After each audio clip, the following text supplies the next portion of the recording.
Hello বন্ধুরা, তোমাদের কাছে একটা কথা শেয়ার করতে চাই। দেখো, আমরা যে সবজিগুলো যে আমরা কিনি সেগুলো প্রত্যেকে আমরা এটা করি, তোমরাও নিশ্চয়ই করো, যে ভালো করে বেছে নিয়ে তারপরে শাকসবজিগুলো তারপরে আমরা সেগুলো ভালো করে জল দিয়ে অনেকক্ষণ ধরে ধুয়ে নিই, তারপরে আমরা রান্না করি। ওকে, কিন্তু তোমাদের কাছে একটা কথা শেয়ার করতে চাই। দেখো, মানে যেটা দেখো, এটা হচ্ছে আলুটা পুরো খারাপ, মানে এই সাইডটা আমি বাদ দিয়ে দেবো, মানে এটা আমার ইউজ করবো না। মানে এই লাল দাগওয়ালা আলুগুলো যেগুলো থাকবে না, সেগুলো কিন্তু তোমরা ইউজ করবে না, সেগুলো ফেলে দেবে, কেটে বাদ দিয়ে দেবে। তারপরে যে অংশটা থাকবে করবে, তো না করাটাই বেটার।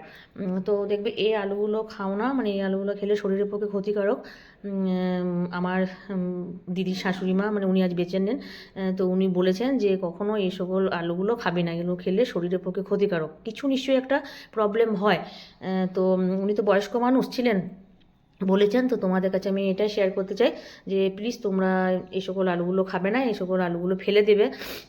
একটা আলু গেল তো কী হলো, যদি একটা আলুর জন্য যদি আমরা মায়া করে ফেলে বাদ দিয়ে আবার যদি আমরা আলুটা রান্না করি, যদি কিছু শরীরে ক্ষতি হয়, তার থেকে তো ভালো যে একটা আমাদের শরীরে কোনো ক্ষতি হবে না, একটা আলু বাদ যাক।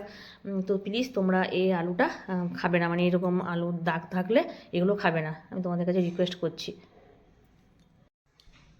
তো এই আলুটা তোমরা খাবে না। ওকে।